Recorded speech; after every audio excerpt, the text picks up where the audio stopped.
So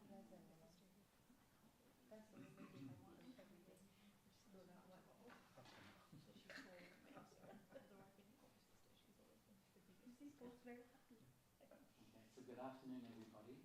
We'll get started now. I'd like to acknowledge the traditional owners of this land on which we meet, the Gadigal people of the Eora Nation, and pay respect to their elders past and present. We are walking together to overcome historic injustice to create a better Australia. I especially acknowledge any First Nations people present here today. Now, this briefing is organised by the Iranian community organisation called the Iranian Women's Association Australia. And my name is Peter Murphy. I'm the Co-Secretary of Australian Supporters of Democracy in Iran. So thank you all very, very much for being here at this briefing to update on the very rapidly shifting situation in Iran and to support the democratic aspirations and struggles of the Iranian people. At the start, let's express our solidarity, turn our minds to the people of Iran and especially the families of victims of the repression, those tens of thousands who are in prison, those wounded, injured by the security forces in attacks on expressions of protest and resistance, and the families of those many thousands who have been arbitrarily murdered by this dictatorship for political reasons. In particular, we are marking the 37th anniversary of the execution of over 30,000 political prisoners in Iran in July and August of 1988, and some of these displays speak to that directly. We want to call for an immediate halt to all executions in the country. The dictatorship is openly calling now for a repeat of 1988 because they are under a genuine threat of being overthrown by the people, as was the case at the end of the Iran-Iraq war back then in 1988. So we urge all Australian members of Parliament to join with many thousands of others in democratic parliaments around the world who are speaking out in support of the 10-point plan of the National Council of Resistance of Iran, as presented by Mrs. Mariam Rajavi over 3 decades now, but really most recently at a Free Iran summit in Rome just last week. Given the recent shock of the 12 days of bombing of Iran by Israel and the US, we urge the international community to reject both the policy of appeasement and the path to war, and instead to endorse the third option proposed by the National Council of Resistance of Iran, democratic change led by the people of Iran and their resistance units. Now, our program finishes at 5 p.m. We have quite a few people wishing to speak, listed to speak.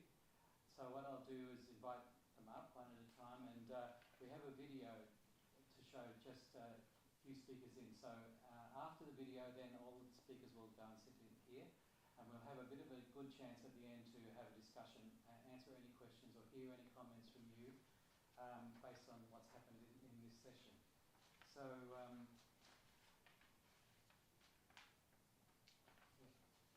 our first speaker is Mr. Nathan Haggerty, a member for Leppington in this parliament. Is he not here? Not yet.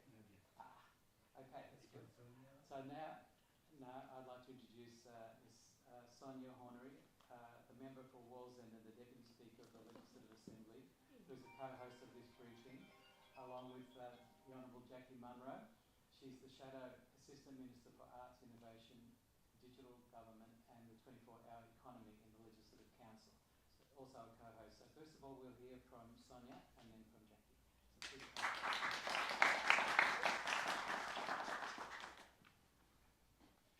Good afternoon, everyone, and can I recognise Jackie and any other colleagues that might arrive shortly.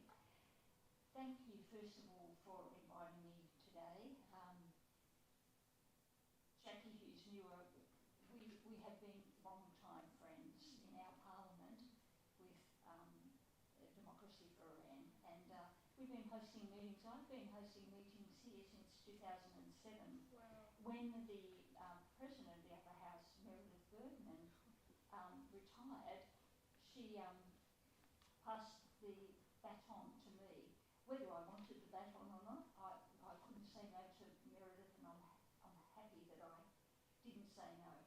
Can I also say that I've had the pleasure of attending summits in Paris and the pleasure of meeting, of course, Madame Rajavi more than once. They were wonderful summits. It was just terrific to meet so many different people from all over the world whose joint interest was about democracy in the beautiful country of Iran. So there is solidarity and a solid purpose from many of us, and those of us from New South Wales who are here from different political groups that support democracy in Iran.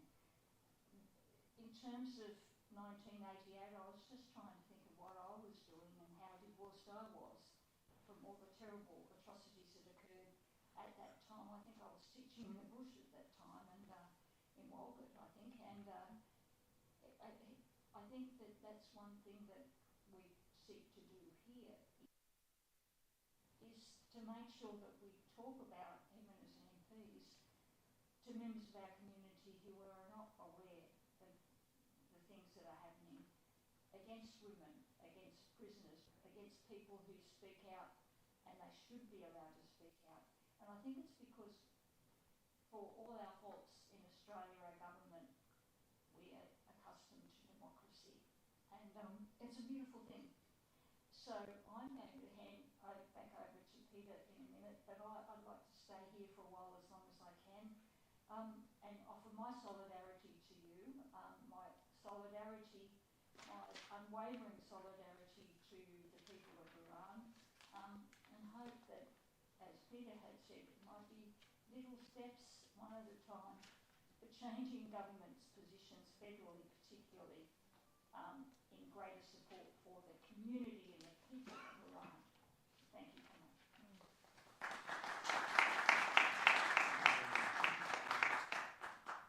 Okay, thank you very much, Jackie. Sorry, thank you very much, Sonia.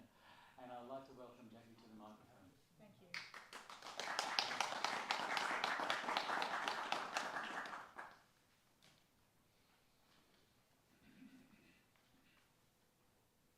Thank you so much, Peter and Mohammed, and for everybody here for having me.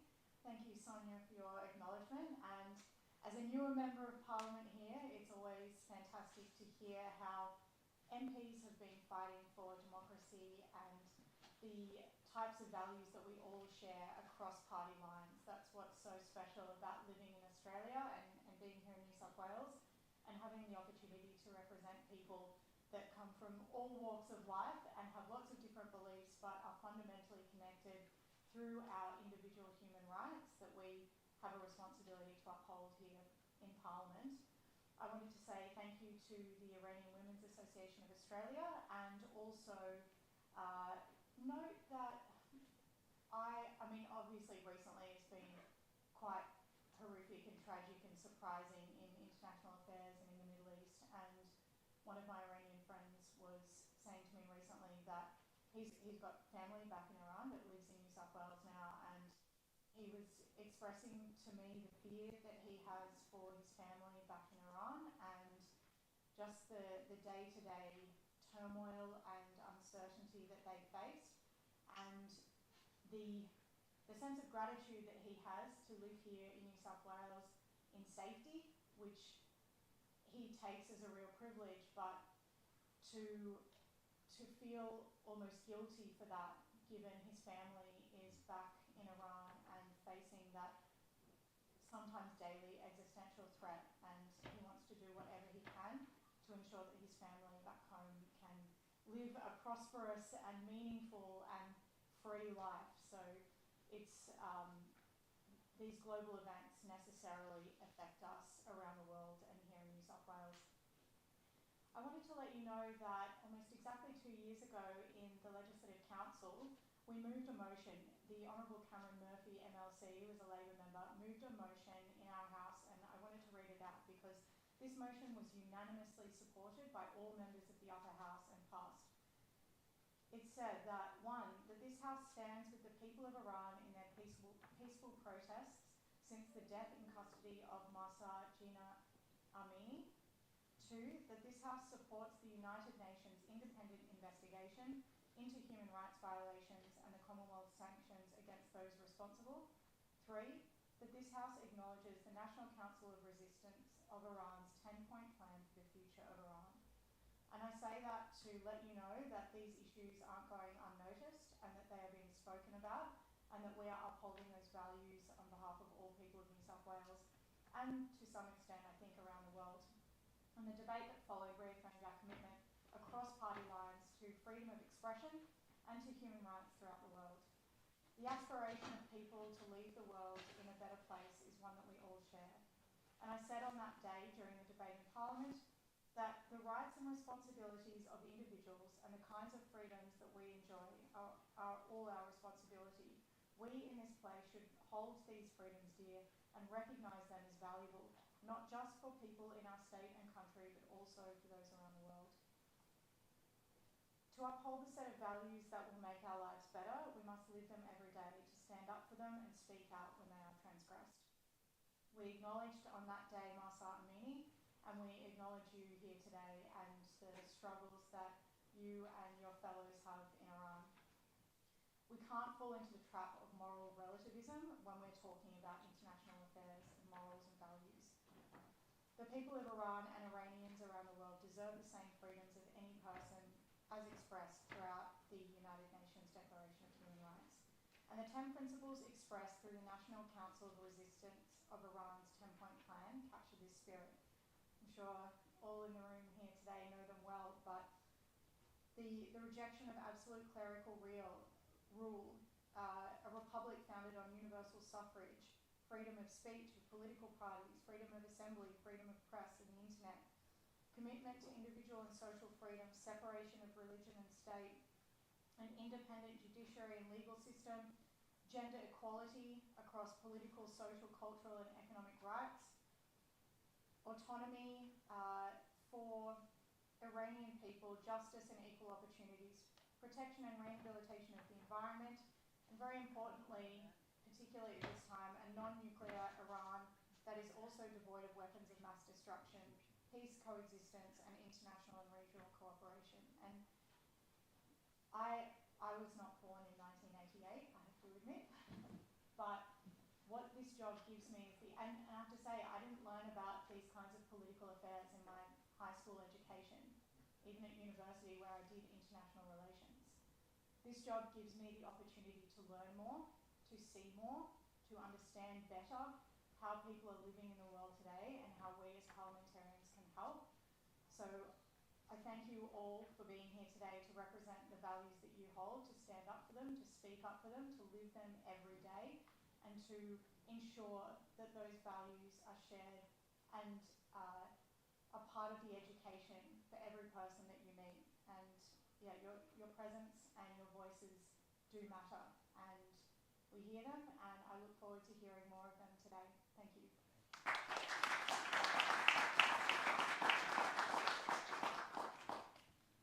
Thank you very much for those words, Jackie.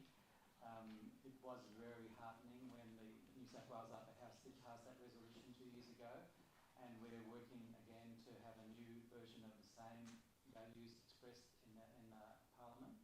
And this is part of an effort to get all parliaments in Australia to take this type of stand. Okay, so we're going to have the video now. That's a message from the resistance units, which is something I think that's not so familiar in the Australian context, that these people are doing these things and saying these things. So I'll hand over to Mohammed just to the video up there. Just move the chair.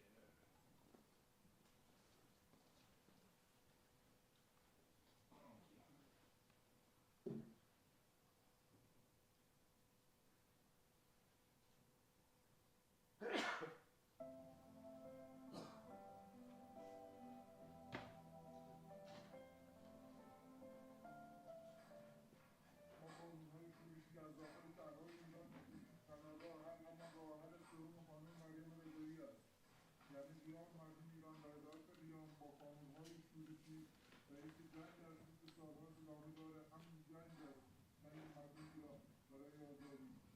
در مواقع بیشتر از جنگ خارجیت نه و باران و رسیدن خود اینجا هم به دلیل سیاست‌های غلط مماشات بوده و هست. بنابراین ما قانون‌های شورشی از شما می‌خواهیم که حق و حرمت مردم ایران و قانون‌های شورشی را برای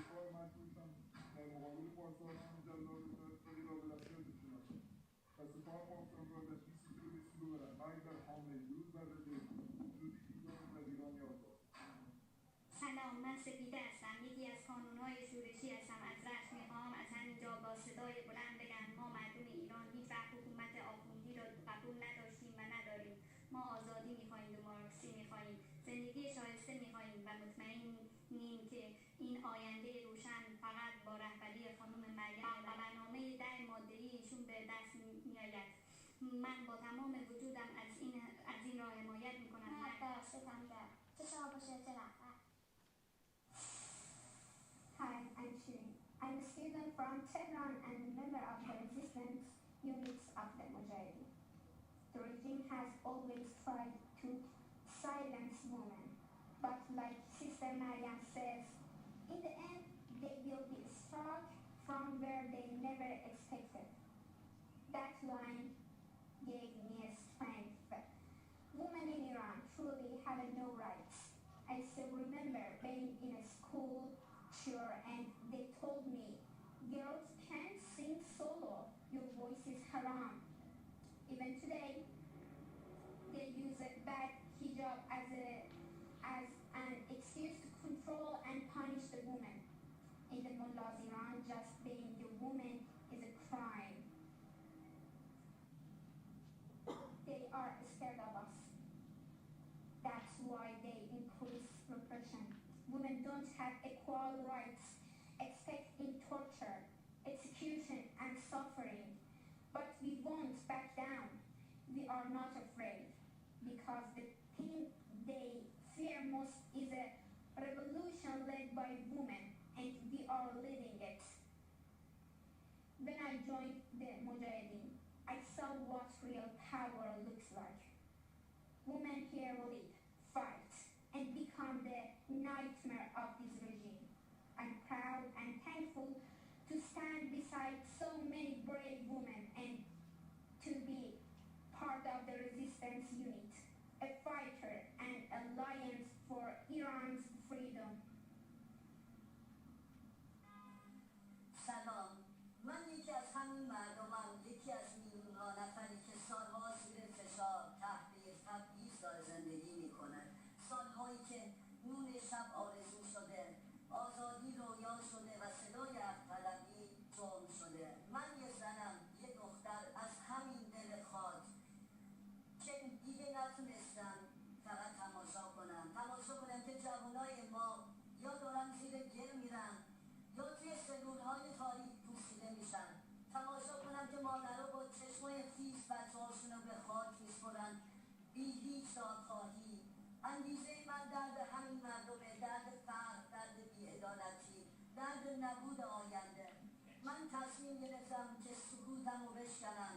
من انتخاب کردم که توی مسیر مبارزه قدم بذارم. انتخابی که آسان نبود، اما دروغ نگم از ته دل بود. امروز با تمام وجودم از شورای ملی مقاومت ایران حمایت میکنم. از خواهر مریم همچنان حمایت خودم رو اعلام میکنم و از قانونهای شورشی، چون این تنها آلترناتیویه که تنها نقش راه داره، نقش مسیر مشخص داره و اینکه حتما قلبش با مردم ما میزنه.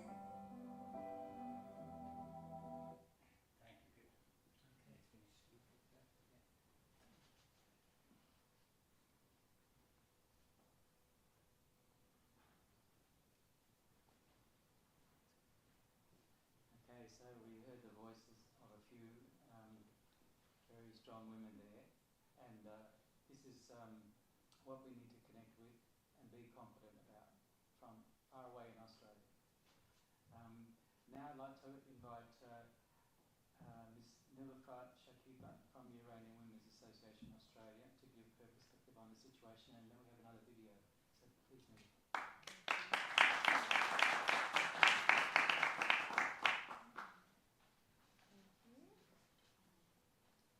Dear friends and members of Parliament, I sincerely want to thank you for giving me the opportunity to be able to speak here today.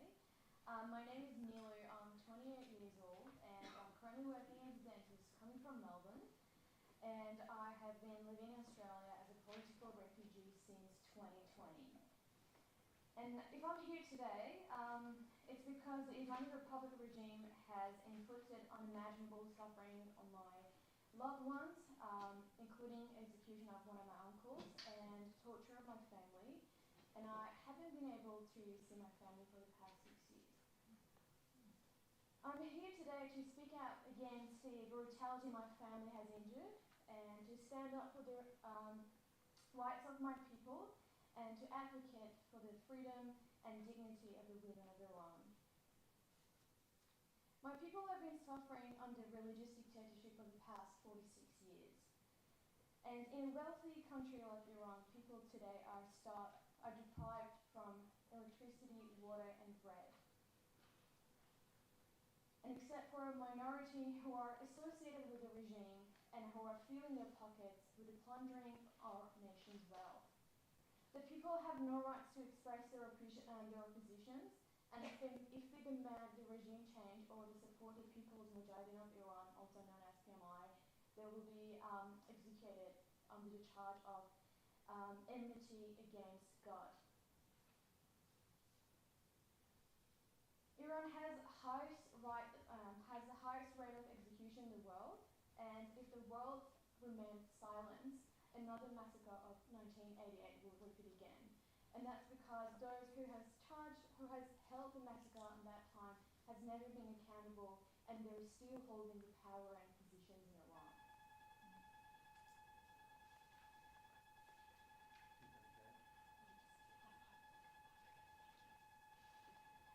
Saif Masri, the longest held political prisoner who has been missed for the past 2 weeks, also in his latest letter from prison mentioned that the regime is preparing for a new massacre. After Mehdi Hassani 48 and Beirut Ehsani 69 were executed, after they were executed, people of Iran in their hometowns and many other cities have they led reps in the streets and public places to send a clear message. These victims of political executions are seen as heroes. In recent years, the Iranian people have shown through massive uprising that they do want the regime change. And they, by saying no to mullahs and no to Shah, and they have been so clear about the reject of monarchical dictatorship, and instead of that, they want the freedom, they want a democratic and free republic founded on universal values. We, the people of Iran, support Maryam Rajavi's third option, no to appeasement, no to war, and yes to the overthrow of this regime by the Iranian people and their organized resistance. Her 10 points is exactly what the future of Iran wants. And I would like to end with 2 clear demands. Firstly, many of the Iranians and I live in Australia. We expect our foreign minister of this country to condemn the executions of Mehdi Hassani and Beirut Ehsani, and demand to condemn the executions.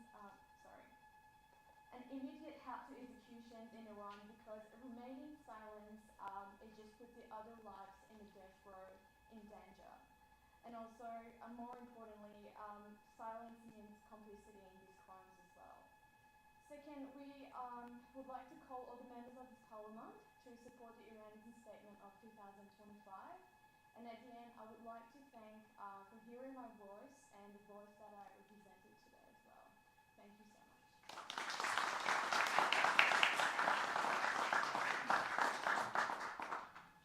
Thank you very much, Niloufar.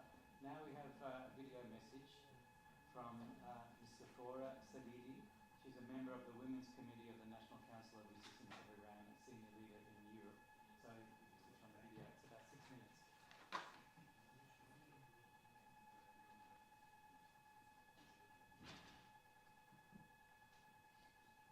Ladies and gentlemen, thank you for the opportunity to join you for this important meeting. I speak to you today not only to share a personal story, but also in my capacity as a member of the NCRI Women's Committee.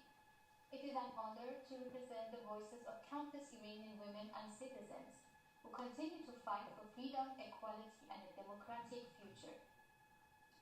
My generation was born in the darkness of communist Iran, a place where from childhood we witnessed executions, torture, repression, and exile. Actually, this month marks the anniversary of the 1988 massacre, one of the most horrific crimes in Iran's modern history. In just a few disturbing months, over 30,000 political prisoners were executed. In July 2024, last year, 6 years, Professor Javid Rahman, the UN Special Rapporteur on Human Rights in Iran, formally classified this massacre as a crime against humanity and genocide. These victims were executed for demanding freedom and justice. One of them was my father.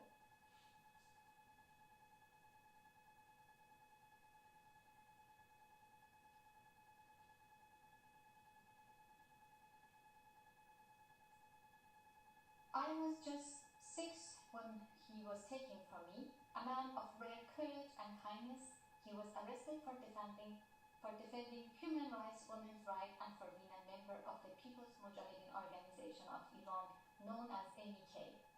He endured years of brutal torture in prison. He was deeply respected in our town and neighboring villages in northern Iran. Quietly, through my grandfather's shop, he helped the poor and raised awareness among farmers and workers about their rights, empowering them to stand against injustice. All I have left from him are his paintings, poems, letters, and a voice recording on a cassette tape. In it, he said something I always remember. He said,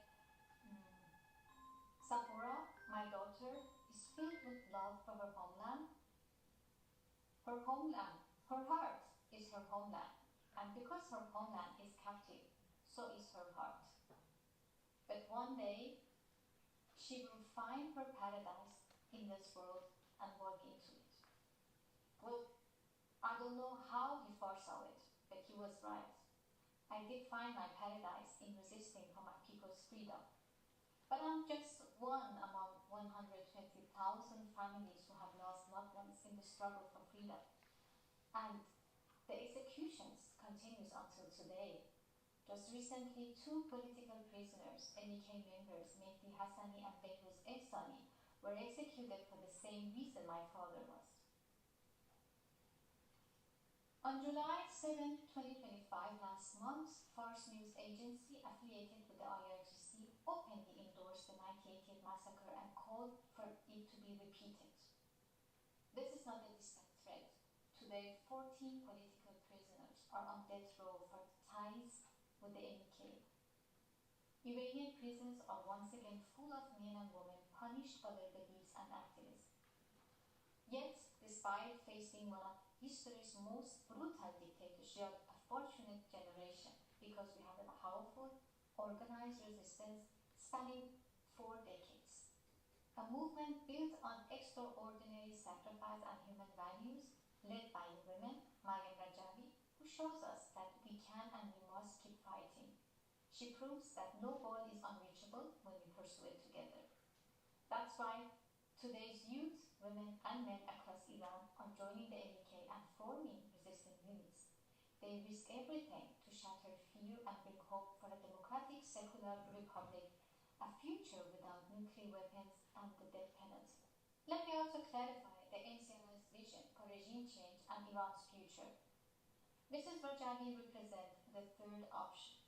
That is no to appeasement, no to foreign war, yes to regime change by the people of Iran and their organized resistance. Let me also clarify the NCR's vision for regime change and Iran's future. Mrs. Rajavi represents the third option. That is no to appeasement, no to foreign war, yes to regime change by the people of Iran and their organized resistance.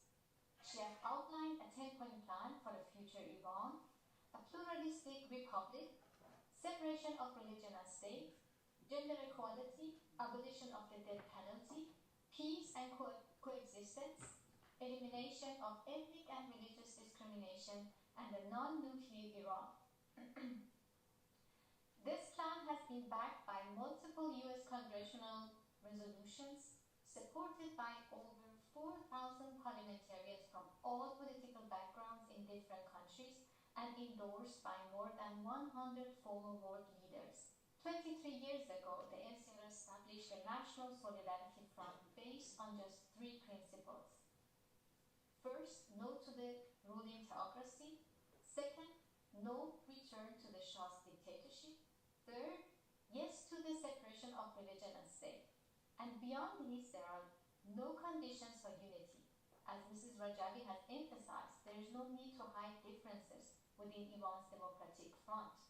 Every society is made up of diverse voices. The NCRI's mission is not to seize power, but to transfer sovereignty to the Iranian people. This transfer will take place within 6 months of the regime's overthrow. After that, a constituent assembly elected by the people will draft a new constitution and submit it to a national referendum.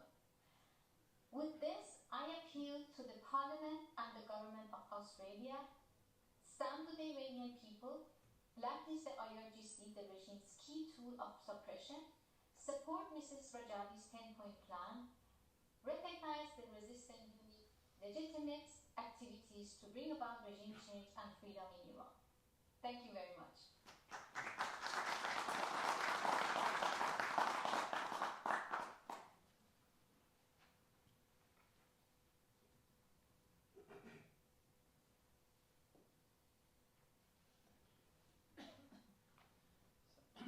So that was Sephora Sadidi, who I've only really seen on the Zoom, and the message is really clear. So now I'd like to invite Dr. Hugh McDermott, the member for Prospect, to share his thoughts about the situation.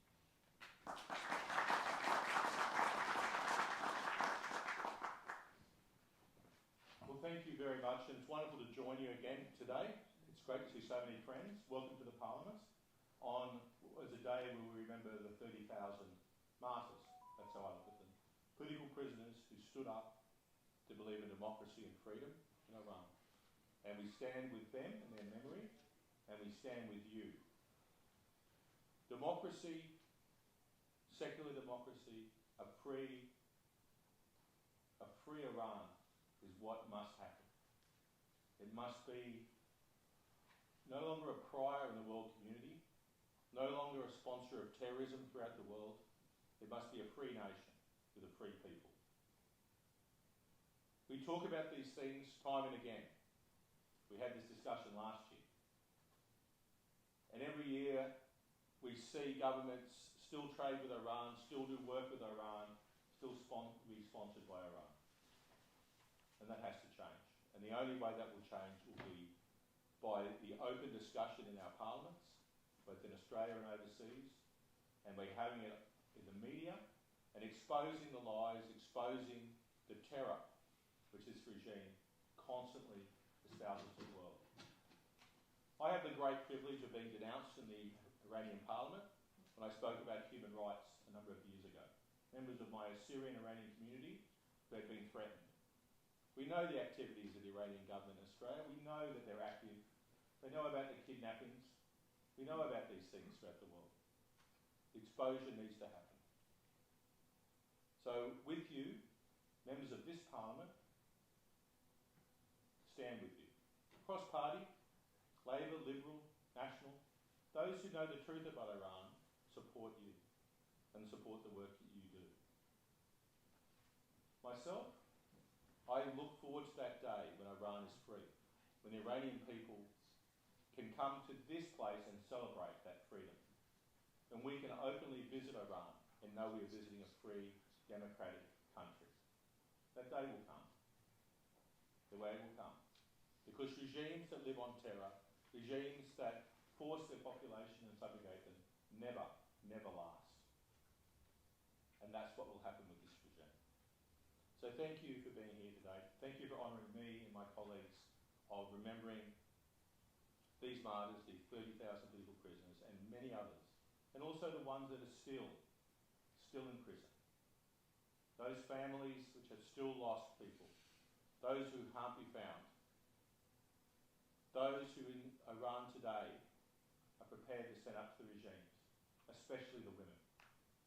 The women who refuse to wear the veil, that will not be subjugated by this government. So thank you. Thank you for staying with me.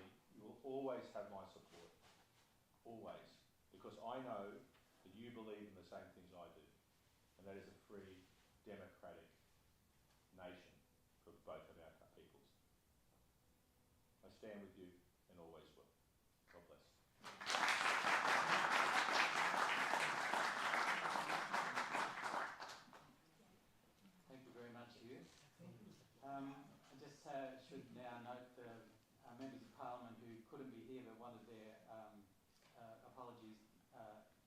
you.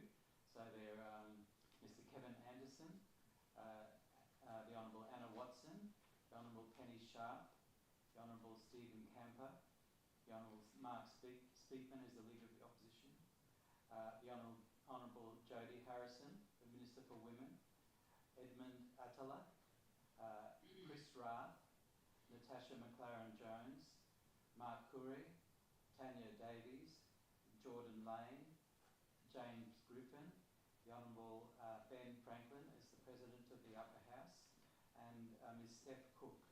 So I'd like to do that. Could I invite Cameron Murphy to come and say a few words now?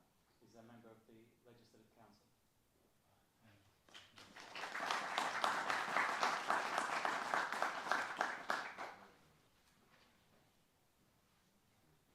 Thank you very much for that, Peter. And I really just wanted to attend today to show my continuing support.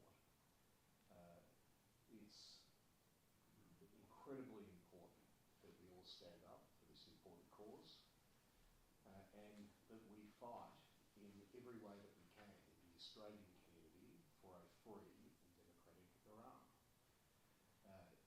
The horror stories that I've heard from people who come here as refugees, who still have family left in Iran, who are suffering each and every day, this is something that we need to all work towards, a fight for justice, a fight for humanity, and a fight for freedom for the people in Iran.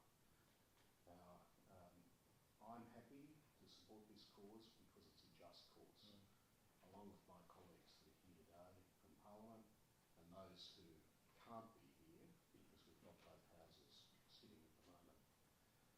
But we're all in this together, and at every opportunity we're going to raise our voices to fight for fundamental principles of international law and for a democratic Iranian state. And you always have my support. You always will have the support of our colleagues who are here and the ones that aren't today. So I just wanted to quickly say that anything I can do, I will do. And I think this Parliament, the Legislative Council, is the first chamber to move a motion in support of the campaign. And I know Jackie Munro and I have been talking about a second motion to advance that campaign further when we went through the Upper House. So we are working on this, and hopefully with that motion going through the chamber, one already and the one that we're anticipating, we'll be able to garner even more community support for this important cause. Good luck.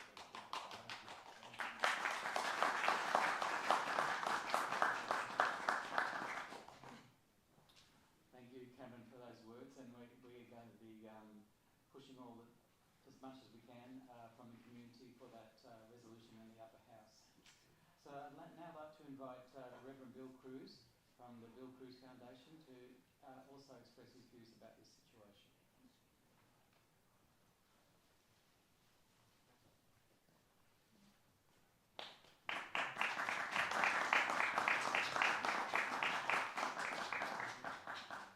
Thank you for that. I was just sitting here watching, and I was thinking, we're all born inherently free. We're all born that way. And there's always, in the Australian vernacular, there's always some bugger wants to take your freedom away.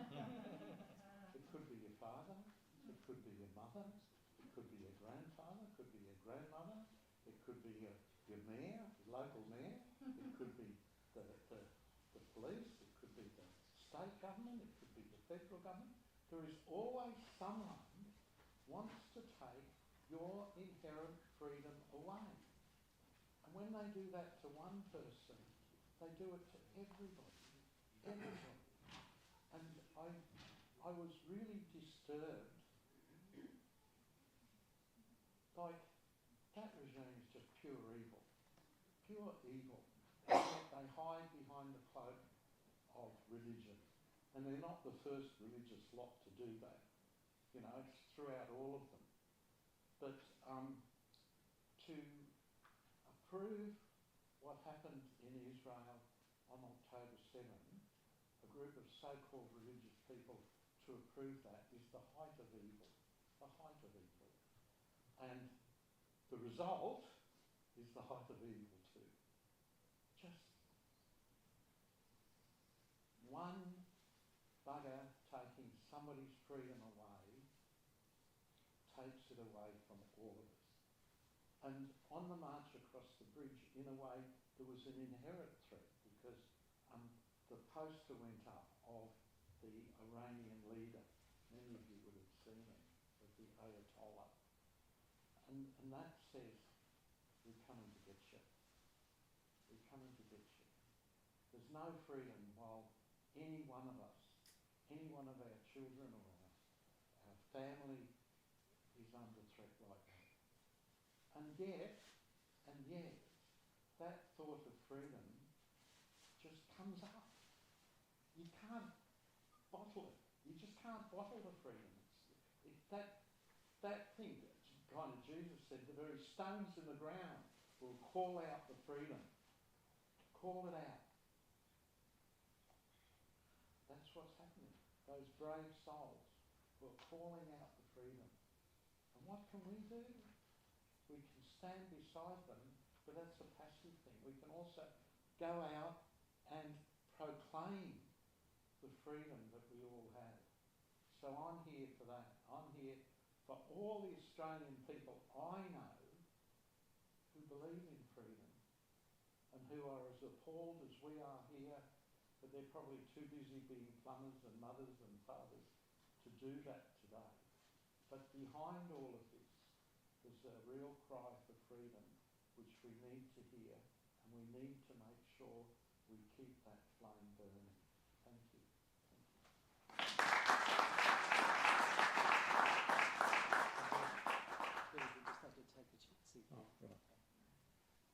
Okay, so now we've come to the point where we can have a bit of an open discussion. I'd like to invite Jackie, if you could just come up here and I'll sit there. Is there any of our other speakers still with us? Hugh, please come and just take a chair. So, if anyone in the audience would like to make a comment, a response, or ask a question, please go ahead.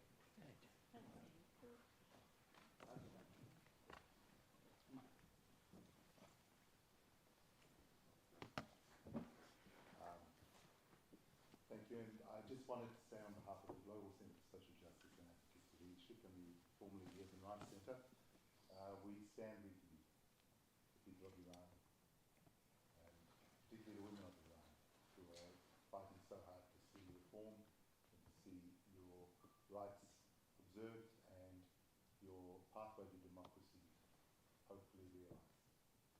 I just wanted to make a comment on something the Honourable Jackie said, because it was something that really struck a chord with me, of the importance of greater understanding of the people of Iran, the history of Iran, the history of Persia, and the incredible contribution made by your people to the world, one that is easily forgotten in this current period, but one which we should always try and remember, that you are a great people, you are a proud people, you have made a contribution through the civilization that you represent to much of what we in the West have inherited as our own legacies, including freedom of religion.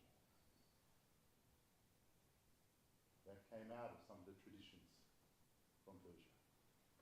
And that is something which we have always tried our best in the Western tradition to try and emulate. And that's something which I just thought I'd say because I think it's important for us to really understand that. Thank you. Thank you.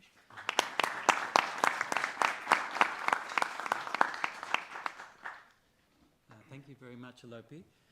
So any other question or comment anyone would like to make? Yes, go ahead, Cyrus. You can, yes.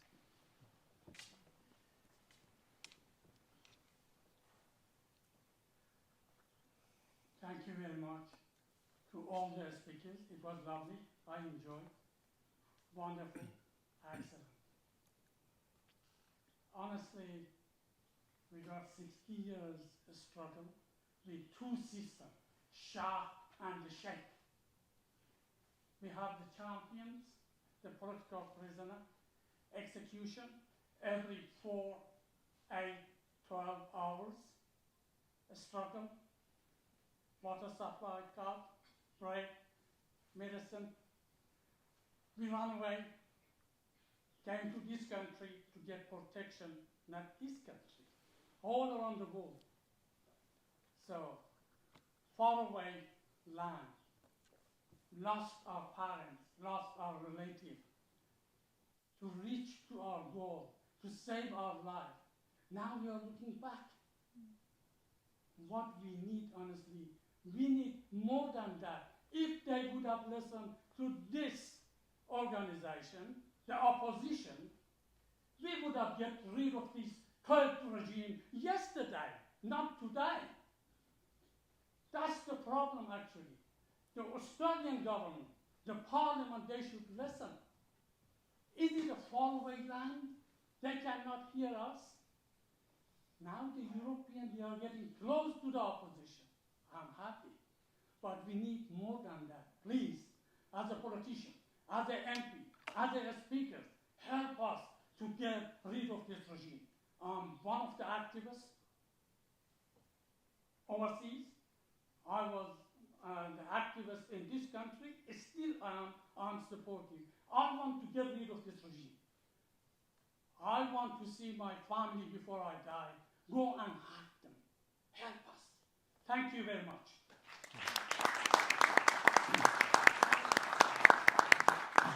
Thank you, Cyrus. Any response at all you want to make? You go right ahead. Sure, I'll respond to that.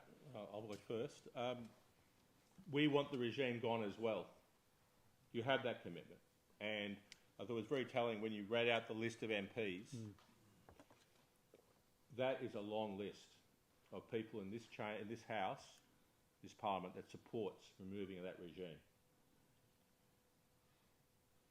It's difficult for a Parliament on the other side of the world, and you're right, especially a state Parliament, to do actions.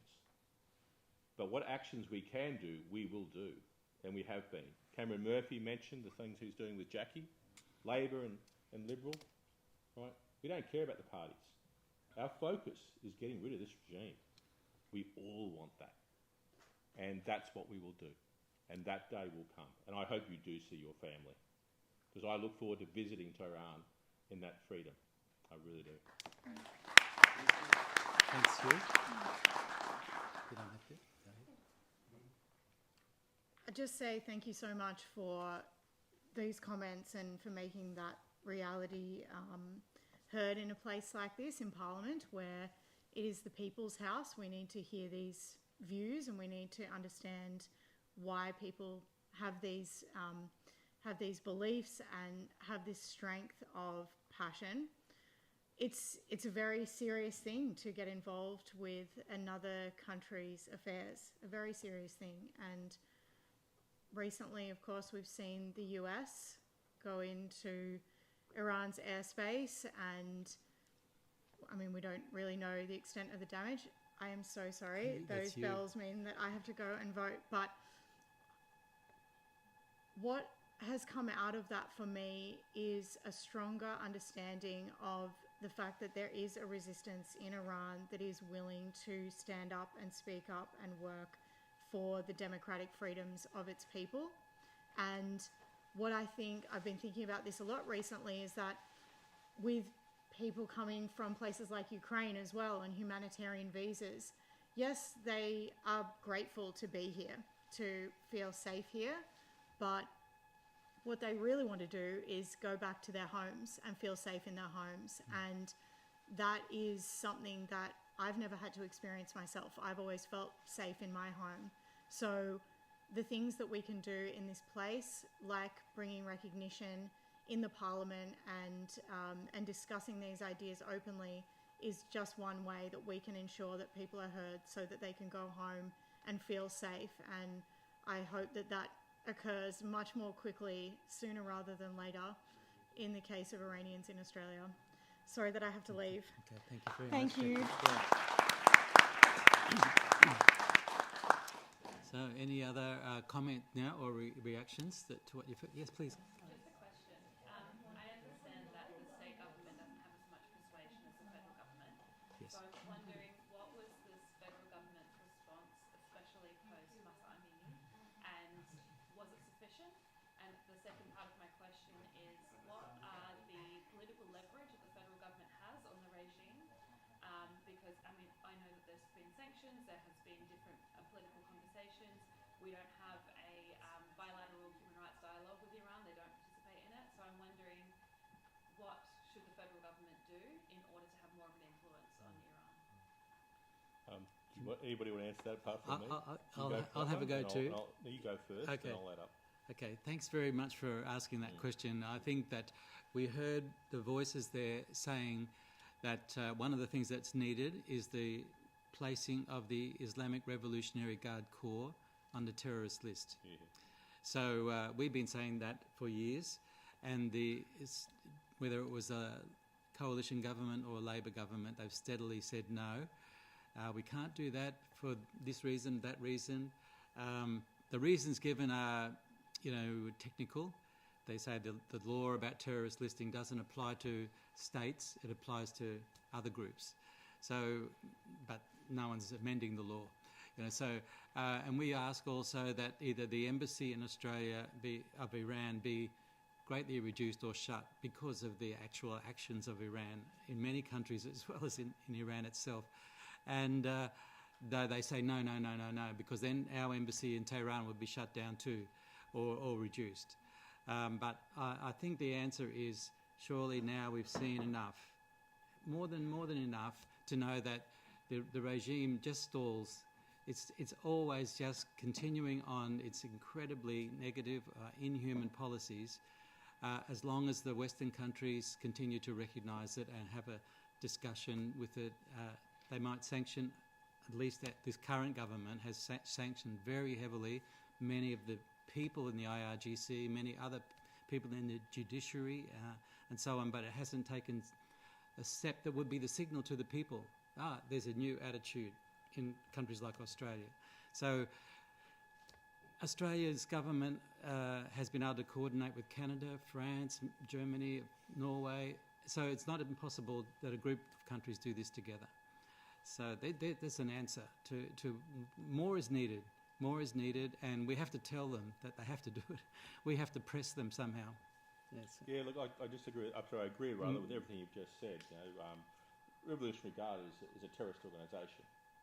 Before I was in Parliament, I worked in anti-money laundering, terrorist financing, drug supply throughout Asia, especially into Australia, methamphetamine, etc. A lot of it was actually manufactured in Iran by the Revolutionary Guard, which shipped it into parts of Asia. They are a terrorist organisation, a drug manufacturing, terrible criminal organisation, and that should be noted and be dealt with. The New South Wales Parliament can influence by openly putting it out there, putting it on social media and what we do. Hence, I did that, what I mentioned before, and then got mentioned in the Iranian Parliament, which I have as a badge of honour. Now, the fact that I'm a provincial MP here annoyed the regime. Everything we say against the Iranian regime, everyone notices in Iran. The government notices. What we need to do is still lobby our federal colleagues and our other state colleagues. And this is being done in many different areas, and it also can be done in this area. And does happen. We talk with our federal colleagues quite a lot. So that's one thing. But you're absolutely right when you're saying Australia alone can't do it. We're not big enough. We're not strong enough. But when we work with the Canadians, when we work with the Europeans or the Americans, that bloc, the democracies, right, that's the one that will create the influence. That's the one that actually puts pressure. And, to be honest, there has to be other ones in the Middle East that also have to be part of this. Iran is an enemy to a lot of countries, right? It's not just us. And so those have to be worked with us to make it as a POC to pressure the Iranian government. And I think that's the way to do it. I think that we do far too many deals with them. We get too close to them on too many things for various reasons. And they are a regime that cannot be trusted. They're a regime that will constantly say one thing and do whatever they want to do. And I think that's the reality which we have to be up and aware of. And it's by us lobbying, it's by your organisations lobbying that actually makes that happen. When you often will talk to MPs who will have, and state MPs, but certainly federal MPs, they'll have no idea what really is happening in Iran. They're focused on this part of Australia. And they may have nobody from Iranian backgrounds, from the refugee or other in their area. So you educate them, you let them know. And that's what other communities do, and that's what this one does, and must continue to do. Okay, thank you. I think. Sorry, I was just going to say that my experience has always been that parties, when they're in opposition, say a lot more than when they're in government. All of a sudden, all those promises vanish as they get into government. It may be easier for the party of government to say something through the state parliaments than through the federal parliament. So it may be of more of impact for the parties of government in the states to push the feds into areas where they don't quite want to go, because it's more uncomfortable for them, the pressure from the states than from than otherwise. My feeling is probably the states have a good bit of freedom to say a whole lot more than the federal government could say.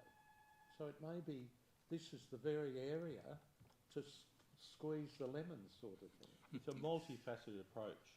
When you're in government, something I've learnt the last 2 years, there are some things which we're working on which we can't openly talk about. I work in the Attorney General's unit. I was Assistant Attorney General, so I'm working on key things which I can't talk about openly. Doesn't mean it's not happening.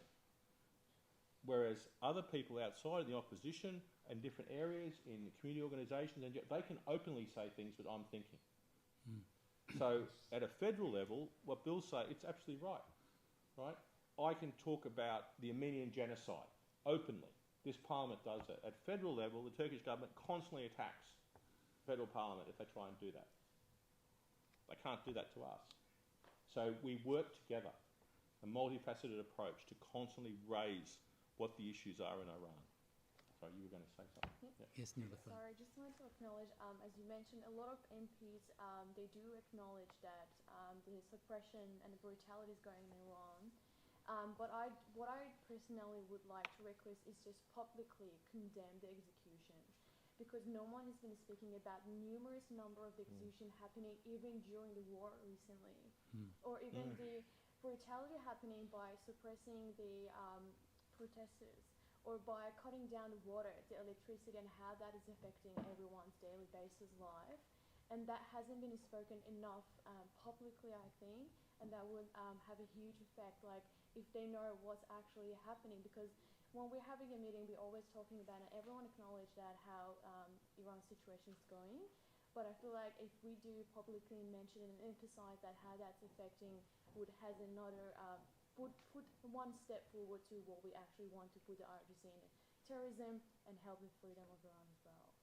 So talking about things in real time as they're happening in the parliament. Yes, for example, even exactly. That is say I would say feed us the dot points. Yeah, we can do that. Yes. Yeah. You want to say something? Yes. Thank you. I want to sincerely thank you, every single of you, for taking your time, joining us for